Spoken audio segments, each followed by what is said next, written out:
Thank you for listening to the Dog Trainers Podcast, a podcast created by dog trainers for dog trainers, or anyone who's ever fallen in love with man's best friend. That being said, I want to bridge that gap back to you, brother, and then let you go back on your, so when we were talking about, yes, obviously any trainer worth their salt knows the benefit of positive reinforcement work. However, corrections have their place 1000%. So where we all get annoyed, I think, with balanced trainers out there is, in order for you to condition the dog to understand what the rules of the game are, that's where the fun stuff comes in. How are you going to correct a dog for something they don't know? Unless it's something super obvious, like lunging at someone. But if the dog doesn't know how to sit down, you condition it first. Teach the down, teach the sit, teach the recall. Then when the dog knows better, now you're assessing, are you going to do what I asked you to do that you know? Or are you not? At that point, your relationship building, that's when corrections come into play. Yeah, foundation is everything. And also there's the value of compliance. You can raise the value of compliance. Exactly, right. Like without using pain.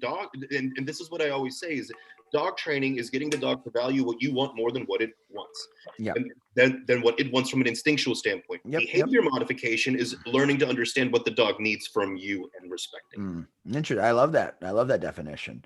One thing that I have an issue with is also the villainization of stress. Like stress is not a bad thing. Stress is a necessary component of growth. Right. Yes. And there are, when you don't scaffold things properly, sometimes you can put too much stress on a situation, but stress is important for adaptation, for dogs to learn things, for people to learn things. Like there's no one who's successful that's never been stressed. There's no dog that has never been trained without having to go through. So even in the R plus community, it's like dogs have to go through stress and cycle through a behavior to figure out what needs to happen. I would go so far as to say it's inevitable. Because if you don't, the difference, I think, the difference between strictly positive, because we were talking, our last episode was with Sarah Bruschi, and she's an amazing trainer. She does sport dog work, and she does pure positive sport dog work. All the way. And she's solid, but she's realistic, and she understands the value of tools. She does sports stuff. Every other person on the field does balance training, even like her helpers and stuff like that. Like she gets it. It was more just like a personal journey, which is cool. That's respectable, right? And her dogs do well. My point being, and she was really upfront about this too. And if you're listening, I would think, she would agree. You can, like a balanced trainer, regardless of all the nonsense that other people say about balanced training, you have to stress the dog because any sort of change at all is going to be stressful by the very nature of what a mammal is. I agree.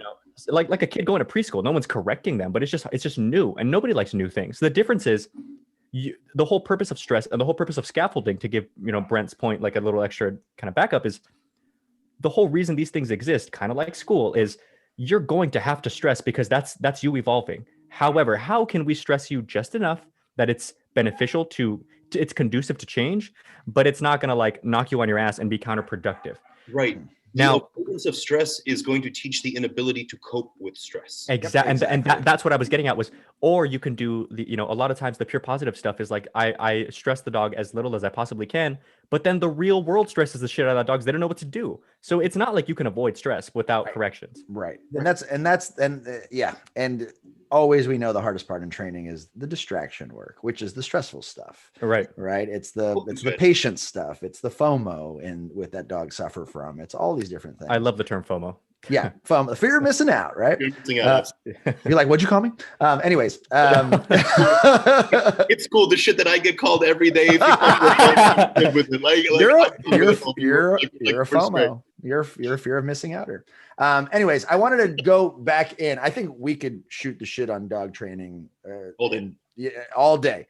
Let's go in, because I know the people who follow you, they're jumping on this podcast. They want to hear your story. And the people who don't, I think they're going to benefit from your story. Every guest that we have on, we want to know who you were before dog training. We want to know the path that got you here. So if this was a superhero origin story, give us the deets. Tell us how you got to where you are now.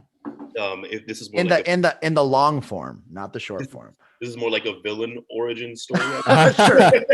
Sure. Like it's like the Joker origin story. You're like the Deadpool. Deadpool. So that's where I was going next. Like people on TikTok have called me the Deadpool of dog training, right? And like that's cool. I love that. I love that so much. So I was born into dog training, basically. My grandfather was a dog trainer. And so I learned from a very young age on golden retrievers and Belgian Malinois. Cool. And then I got two extremes. I know, right? 100%, but all working line though. All working. Oh, okay. And then basically what ended up happening is that my family moved to the United States and I developed a really bad stutter. And I was socially rejected because I was speaking German, and like it was just like pointless minutia there. But I started working at a zoo, and at the Alameda Park Zoo under Steve Deal, who's a wolf conservationist and coyote behavioral expert. And at a very young age, I was about 10 years old, and then I worked there for years and years and years, and got my studying in for with canids born in captivity, right? And I started applying dog training methods. I mean, I just made an accountability post on Facebook where I was like, "Mom, did this happen?" Because people were like, "He never worked with with wolves and coyotes," and I was like, "Okay, let's bring my mom into it." And like, I love it. And like, Mama Black don't lie, I tell you that. And so she validated, and I taught those coyotes recall, like they came up to the fence. I learned about wolf behavior, all that shit. Then I got into rescue, and I learned about peer positive dog training. And at first, I was like, "This seems to be a bunch of crock of hoobly-gawk Fantasia shit," but I saw some shit work. And one of the people was actually an apprentice to Karen Pryor, who taught me, peer positive applications. And that's why when people go, "Oh, I used to be a peer positive trainer." Well, what are your certifications? I don't have any credentials in peer positive dog training. All I know is that the person who taught me studied directly under your God. Yeah. Right. And so, and even she was like, "This won't work on every dog." Like, right. Well, and while I tried to stay as positive as possible, I got into dog rescued a bunch of dogs in my time. And I'm one of the trainers in this world who put their time in the field. I didn't go to dog training school. I learned like a chef learns. I started as a fucking dishwasher and worked my way to an executive chef. Yep. And like, am I against dog training school? No. But like the way that I learned, it gives you that real world experience of sleeping in kennels with dogs covered in shit and piss, trying to figure them out. So you value your craft a lot more. Yep. Right. Like pulling a dog that's going to get put to sleep unless you fix it. And then that dog has latched onto your shin and you have no idea what to do because you're 18 years old and you're just like, "I got this pit bull latched onto my shin and I don't know what the fuck to do. I have to figure it out."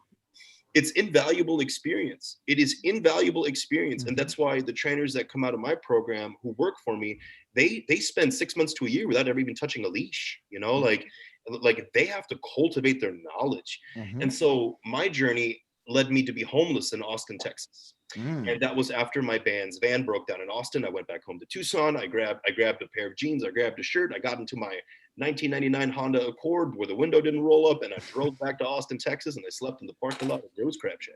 You're from fucking Tucson? Tucson, yeah. And, no way. Is your family still down here in Tucson? Yeah. They live over on Grant and Silverbow. Oh, nice. I'm here in Phoenix. And then I just doxed my fucking family. I know. Yeah. Well, the next time you're in town, let me know. We'll hang out for sure. Oh, bro, let's do it, man. Let's do a seminar. My demand out there is crazy. Let's do it. For sure. Continue. Yeah. So like, I rode back out to Austin, and then from there, I just fucking started betting people that I could leash train their dog. You're like, bet. And I would bet them $100 at the lake. And people were like, "What the fuck?" And I was like, "Yeah, it's just leash pressure. It wasn't even prong relying. It was just collar relying and leash pressure relying. Any trainer worth their weight in fucking verbals can fucking train a dog to walk on leash with any buckle and with any leash. Or with any collar and any leash." And so, the legend of the homeless dog trainer spread, and I got an apartment with my best friend. I started bartending, driving Uber, building my business, and, got into fitness. And alongside fitness, the business grew.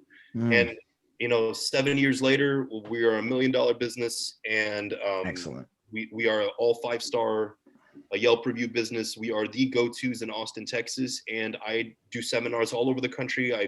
People fly me all over the country. I just got back from Virginia where we worked with 3 pitties, and like, it was awesome.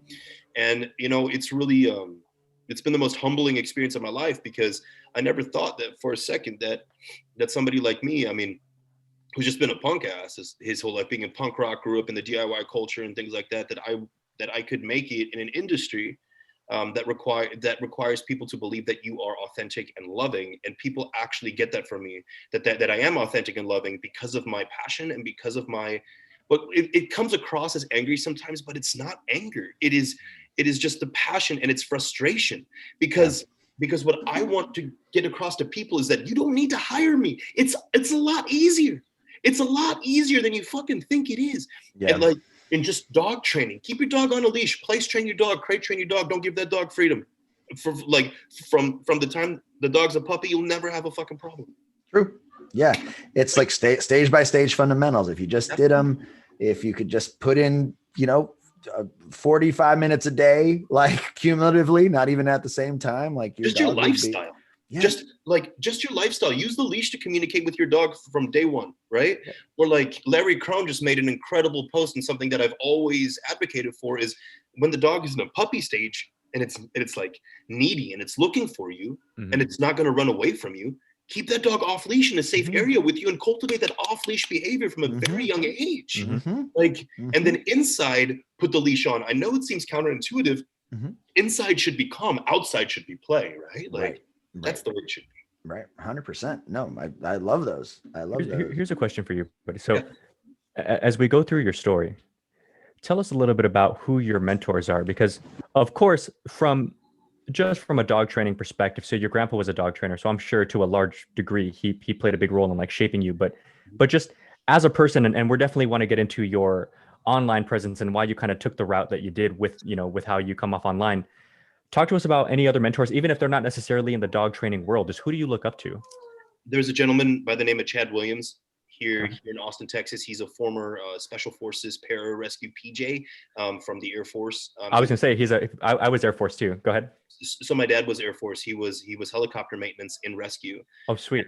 And so like he was with the 45th, the Jolly Green. Okay. And so like he definitely believed in me. My mom and dad are huge mentors of mine. But in dog training in particular, the trainer who believed in me more than anybody, and you guys should check him out, is Danny Wells from Unleashed Canine Services in the UK.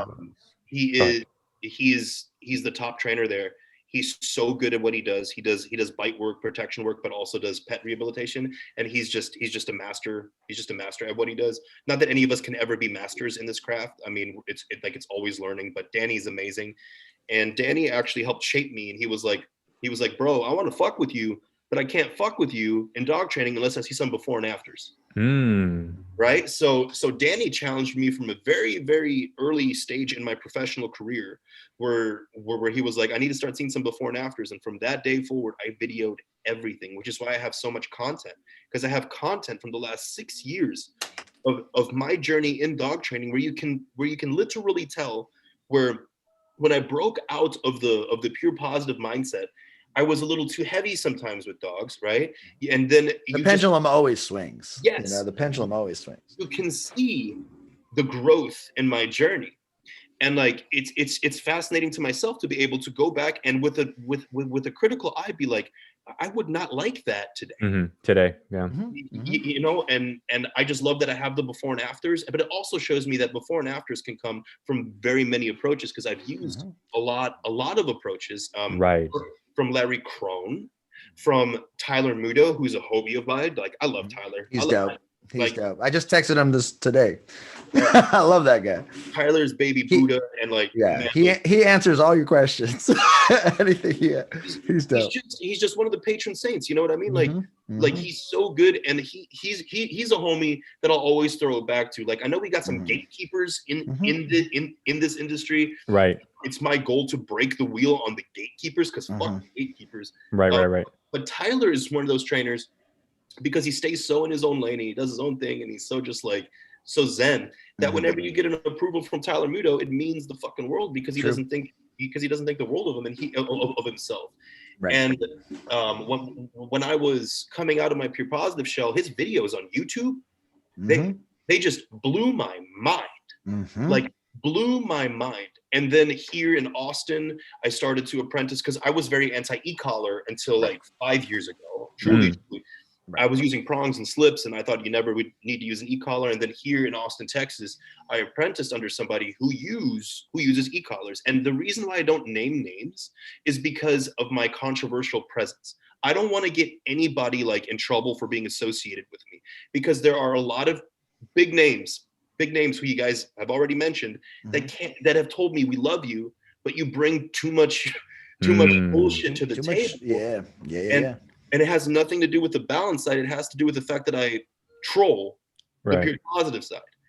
And like, they don't want to get doxxed. I just got doxxed on TikTok. Some dude exposed my address, you know, like, and like, it's just like, what the fuck is wrong with you? Like, can you not be witty and show me results with dog training? No, you can't, because you deflected into a bullying.